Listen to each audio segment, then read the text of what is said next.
This is going to be a podcast, live stream. The word podcast is a little boomer generation for me. I think lately people call these things just live streams or what have you. Regardless, it's 5 a.m. where I am right now or around there. I figured it was a good enough time to look at the cryptocurrency, do a little bit of research, looking at all these. We got someone in the chat already. Jason, how you doing? So what's up, everybody? And of course, since this is a nighttime podcast, live stream, what have you, we're actually going to make everybody in here a moderator. Just because so you guys come back and you're made into a moderator, so it makes you happy. What's going on? So what are we talking about here? Bottom at 2,800. I agree with that sentiment for the most part. I mean, I'd like to see a $2,800 Bitcoin. I know I'd be filling my bags. I'd probably go broke. I'd probably go fiat broke if there was $2,800 Bitcoin. I'd probably be filling my bags so much, emptying out all my bank accounts, and Zcash making a bounce. So yeah, let's check out Verge of all things. Up 25.86. The 24-hour change, and definitely think 3K will be in the cards. I'd say anywhere between 2,000 to 3K. That's a conservative estimate. Anybody who says Bitcoin's gonna go to zero just doesn't understand math. But anyways, 2018 was a rough year for crypto traders, but it didn't teach us a whole lot. I'd agree. People are pretty tough to learn. Japanese regulators grant cryptocurrency exchange to check coins. This was something worth checking out. Japan's finance regulators, the Financial Services Agency, FSA, has granted full permission for cryptocurrency exchange CoinCheck to continue operating in the country. Cointelegraph Japan reported on development on January 11th, quoting an official communique. CoinCheck, which has hacked in 2018, losing altcoin tokens worth $530 million at the time. Now joins the slowly increasing number of officially sanctioned exchanges serving the Japanese market. So I think this is all coming at the same time. But they're saying 1,200 would be the bottom. The fact of the matter is nobody knows what the bottom is. The only thing I could tell you for sure is that people are selling more than people are buying. And I think this has a lot to do with, people get discouraged with the cryptocurrency space. People don't know how to jump ship. The fact of the matter is people lose money. I guess they don't know that they could write it off as a loss. I don't know, what have you. Oh yeah, you're buying at these prices. I'm currently got my eye on XRP. I'm paying attention to. Hopefully we could see XRP dropping below.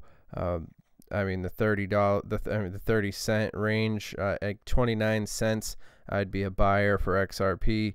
The fact of the matter is, I think people have their perceptions backwards when it comes to this whole ordeal.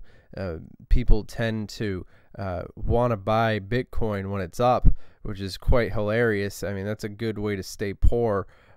You can only use 3K a year as a write-off. Oh, huh. Yeah, I never knew that. I always just eat my losses at the end of the year for the most part. I mean, I don't necessarily, I'm usually paying taxes when it comes to Bitcoin, but it, if you're just holding on to it and then writing it off. I mean, my friends all talk to me about that kind of stuff. But regardless, I mean, what we're talking about here, I mean, the stock market is also something that's obviously they're not interconnected, but I mean, the stock market just got off to its best start in 13 years. Let's check out this article. I mean, it's starting to look like the stock market is just about as volatile as the cryptocurrency space. I mean, obviously that's tongue-in-cheek, but sit back and smile. But they roll over 3K a year, huh? Anyways, no, that's the Japan article. So the Dow Jones Industrial Average, S&P 500 Index, and NASDAQ Composite Index are off to their best start since 2006 after a powerful series of gains. The Dow plus 51%, closing up 5, blah blah blah. Who cares about the so if you lost 9K, you could spread that out 3K a year, huh? Yeah, I mean, I don't really know why people leave, they take their ball and go home. I mean, I think a lot of people got involved, like, want to just write crypto out. It was interesting to see all the hype that was surrounding the space, a year ago or what have you. And now, subsequently we're dealing with, it's, I want to chalk it up to manipulation, but then again, I mean, I always want to do that. I think that that's sort of an easy way out. I mean, this tweet, I mean, a lot of people will claim they know Bitcoin's price dropped, or they know why Bitcoin's price dropped, but the intelligent investors know simply because there are more sellers than buyers. The game of accumulation, proceed wisely. I think that's worthy of a retweet. I was a day trader. Yeah, I'm long term, excited to see what we're, what we can expect, for the crypto space. I mean, the cryptos that I'm, interested in, are pretty much XRP for obvious reasons. I mean, Stellar, I'm interested in seeing where Stellar is going to take us. EOS, I think it's a little high for me at 244 even. Tron, I mean, I made plenty of videos about Tron, and it's sort of a love and hate relationship, when it comes to Tron. But I mean, I'm still making gains occasionally when it comes to Tron. You're expecting a massive bull trap on BTC. I mean, once the news gets running around, these different things, yeah, I think right now the average person is just getting exploited. I mean, anybody who bought in, at this certain point, obviously at $4,000 needs to, get their head straight, to 5,200, 5,500 regions. Then we going hard down. Oh yeah, I'm gonna make everybody a moderator who asks. So if you guys want to be a moderator, just comment and let me know that you want to be one, and then I'll make you one. Just heads up there for anybody who regularly watches these live streams. But triple test of the upper channel resistance continues to deny Bitcoin bulls from advancing higher. Touching the middle channels last time produced a sharp bullish bounce. Failure to hold the middle line would put the lower line target in place, setting up. Yeah, I've been pretty much, this is just my 4 a.m. for you guys, is just looking at these different charts. I made this tweet, save this tweet for when Bitcoin hits 50K for the I told you so party, for all the people who fail to understand the concept of a scarce digital asset. Expect one more little pump and then we should have a target of 2,500 to 1,500 on Bitcoin. I mean, I'm definitely, when I look at the space, Script Skynet, nice to have you in the chat. And yeah, I mean, long term for blockchain, I'm usually getting off work at 4:30, so this is my evening. Oh, well, I hear you. We all work late, I at least do as well. But yeah, I really wanted to make this live stream so that we could talk about these forks. I think these forks are going nowhere. I mean, the tendency with these forks is that they're just gonna fork again. And it's like, why would you buy Bitcoin SV or like Bitcoin Cash when you could just get Bitcoin? It just doesn't make any sense to me. I mean, obviously, for people who are doing trading, they have. I've talked to people who have their own uses for, these different things. But long term, I mean, as far as a hodl, I'd rather have some regular old Bitcoin than any of these forks. I mean, I think when it comes down to it, Ethereum Classic, that's a no-go zone for me. Personally, I'm more of a fan of just traditional old Ethereum. Gotta stick with the working projects. I agree. What do you think Ethereum will do with this forks coming? I mean, I just expect business as usual for the most part.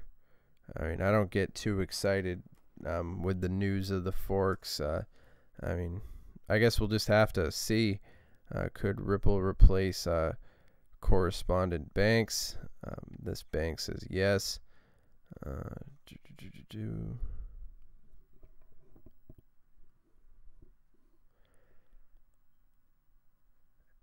XRP, the popular yet controversial token issued by the distributed ledger software company Ripple, has its first official bank endorsement, Euro Exim Bank in London. The bank is set to announce Tuesday that it has embraced XRP and Ripple's XRapid software as an answer to the liquidity and visibility problems that arise in sending payments across the globe. There's been a lot of talk around the market about how blockchain technology can assist in trade finance, said Graham Bright, head of compliance and operations at the bank. We're interested in moving forward and creating a platform of payment for our clients who are in over 80 countries at the moment, making sure they have a smooth, frictionless way of paying local people. Currently, if a U.S. bank wants to send a payment to another country, it has to keep money on deposit at Nostro account at the corresponding bank in that foreign country. The funds in the account are used to settle the payment, which is directed by a message sent over the SWIFT network. When a bank doesn't have a direct relationship with a bank in another country, it uses correspondent banks as intermediaries through which the payment instruction hops. Not gonna join your damn website. Freaking, I hate news websites. Always forks fall lower and lower its predecessor. Yeah, it just seems counterintuitive. to even give 1 second of my time to these forks, and you know, which is another reason why I'm interested in Cardano, because of the way that they're establishing their groundwork to deal with potentialities of forking, and it's another reason why Cardano has, you know, various things going for it, and I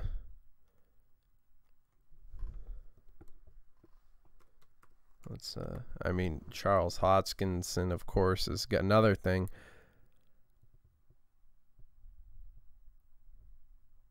For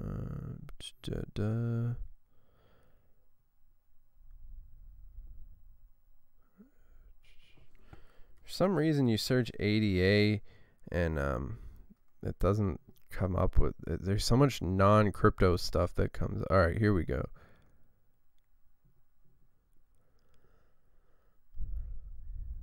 Cardano moving to Wyoming as new governor praises blockchain.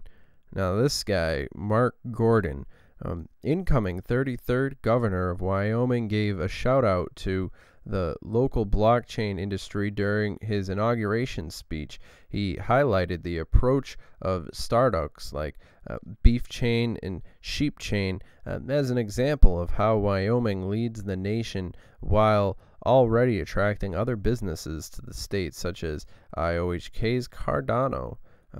And we can do more in Wyoming. Governor Gordon's Commissioner Gordon speech covered the regulation, thank yous, big ups, challenges ahead, and positivity. But of particular note was a section praising Wyoming industries for becoming leaders and doing more.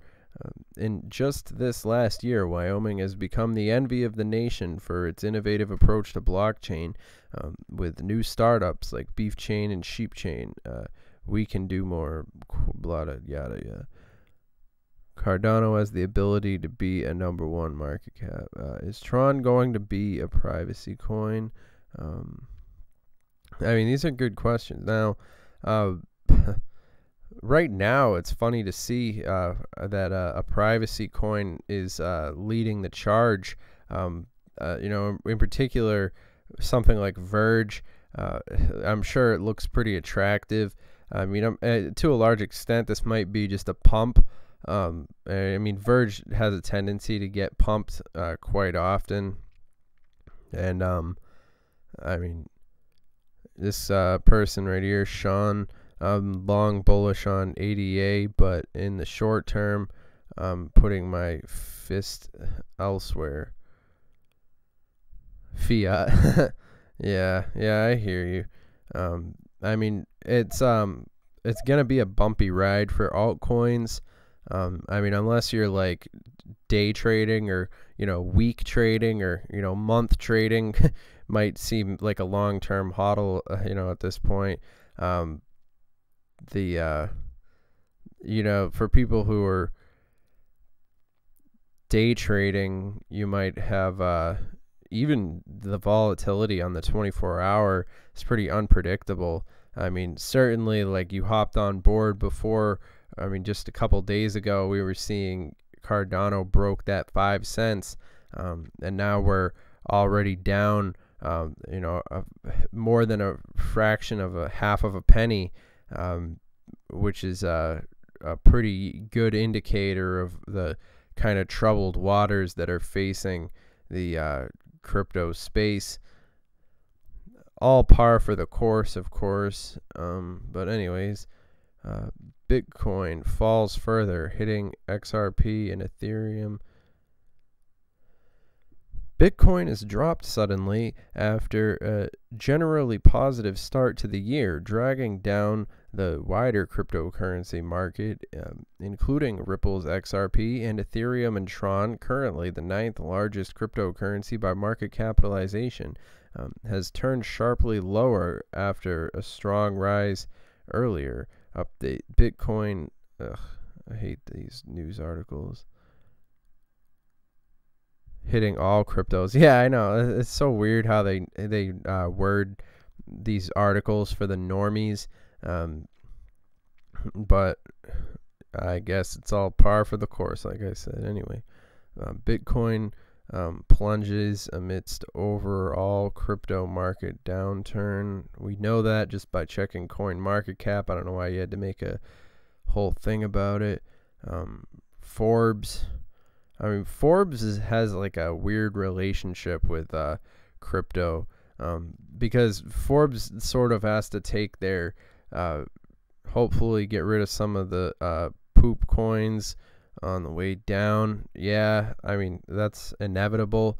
I mean, I've been predicting the crypto purge of altcoins for some time.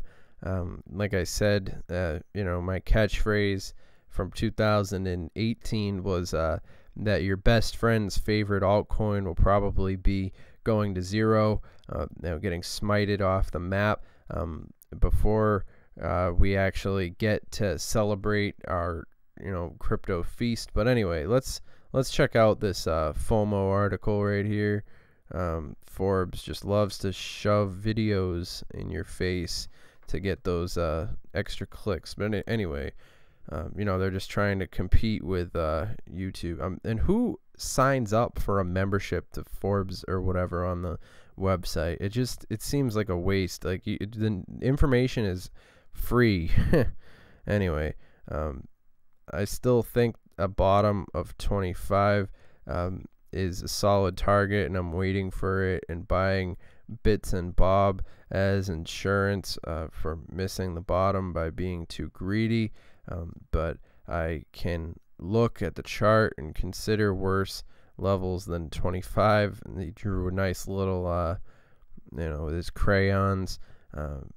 So I can, if I try really hard, imagine we have seen the bottom, but what looks very possible is that we are repeating the previous Bitcoin performance of basing the tightening volatility. What happens next is a breakdown and the next leg of the crash. If it does, I believe this will be the final bottom.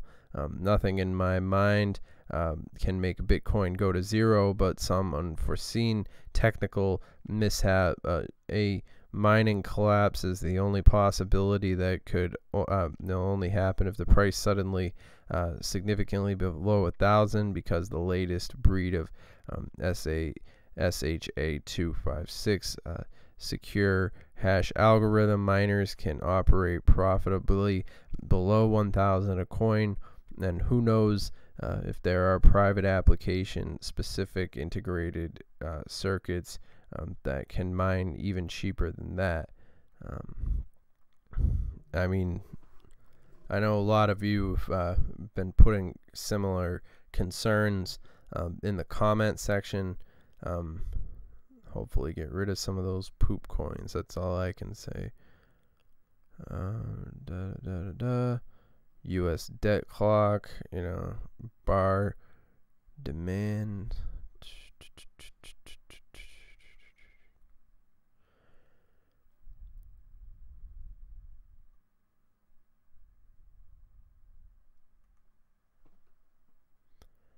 Yep, still ticking. Always like to check on the world debt clock.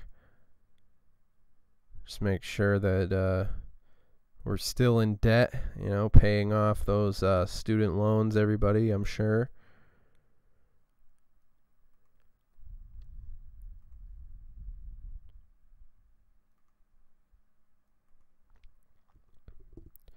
Crypto hedge fund manager disputes Augur metrics of 2 MLN, claims only 100,000 at stake.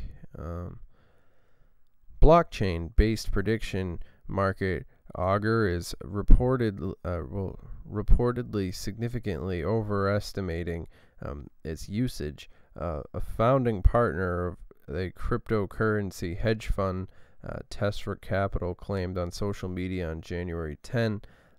The latest criticism of the project, Alex Sundborg, took Augur to task following publication of its most recent weekly report showing the amount of money circulating within its market. Significantly, the report claims around 2 million is currently involved in wagers set up by users. If we exclude markets that have ended there, is less than 100,000 total money at stake on Augur. And Vinny Lingham forecasts Bitcoin price for 2 months, trading between 3,000 and 5,000. Kind of what we've been talking about on here. Nothing wrong with some dollar cost average. I don't think we hit bottom yesterday on crypto. Semantic. I actually called a dump of BTC soon, though didn't know it would be the next day.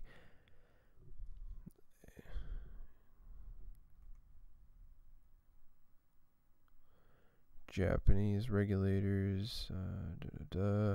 South Korea government approves 7 out of 21 cryptocurrency exchanges security policy. Sort of old news. Circle CEO says more regulatory clarity from U.S. SEC will help unlock crypto markets. So things are happening every day in the vein of regulations and all these different things, but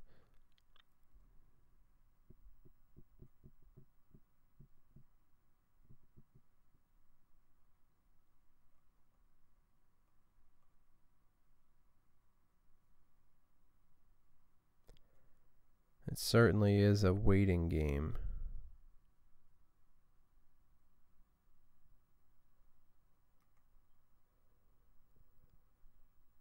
And just this last year, Wyoming has become the envy of the nation for its oh, we already read this one. There's our guy right there, Charles Hodgkinson.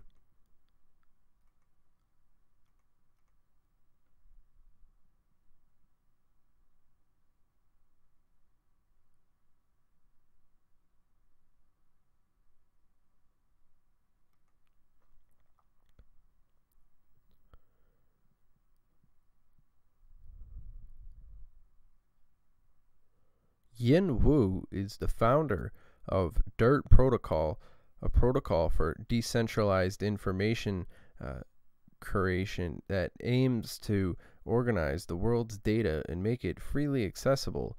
The following is an exclusive contribution of CoinDex 2018 Year in Review.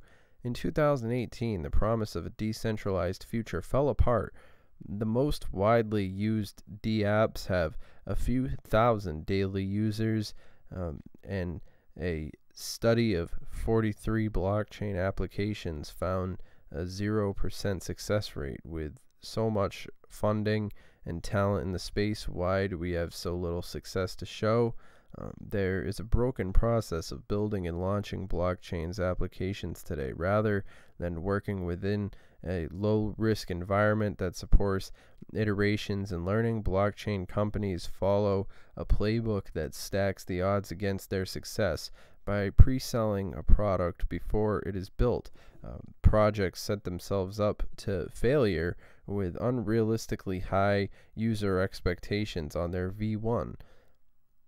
Moving forward, this approach to build creates 3 problems. To appease an early adopter crowd of crypto enthusiasts, project preach to acquire and build with the assumption that decentralization is the answer rather than a means to an end.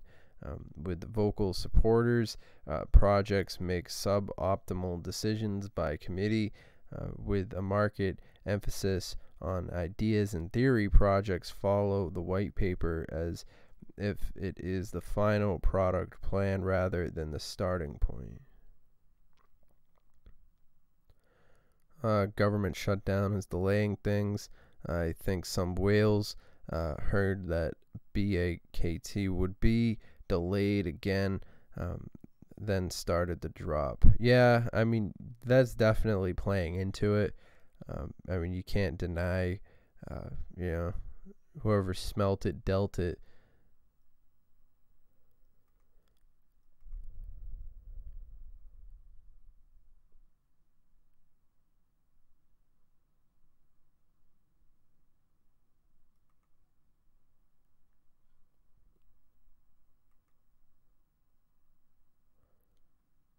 How's it going?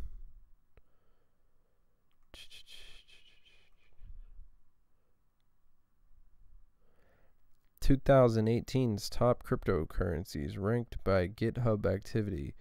Over the past 12 months, digital asset values have dropped considerably, but behind the scenes, cryptocurrency development has increased. Research from data collection websites that track the amount of GitHub activity taking place in cryptocurrency repositories show blockchain development is continuing to grow." I mean, the fact of the matter is, we've been seeing, blockchain, in the academic space. It's one of the leading fields that people are going to school for. People want to get jobs in blockchain. There's no question that blockchain has a very significant and bright future ahead for it. So anybody who's going to tell you anything about any particular cryptocurrency is still up for debate. It's a question, but one thing is for sure, that eventually blockchain will have its day. Yeah, the entire stock market will be tokenized at some point. I agree. I mean, it's only logical, especially with what we've been seeing with Apple and Tesla, and it makes sense. It only makes sense. But yeah, all that being said, you guys, this has been a pretty good live stream. I think we'll just leave it at that for now. Pick up where we left off in the morning. Have a good one.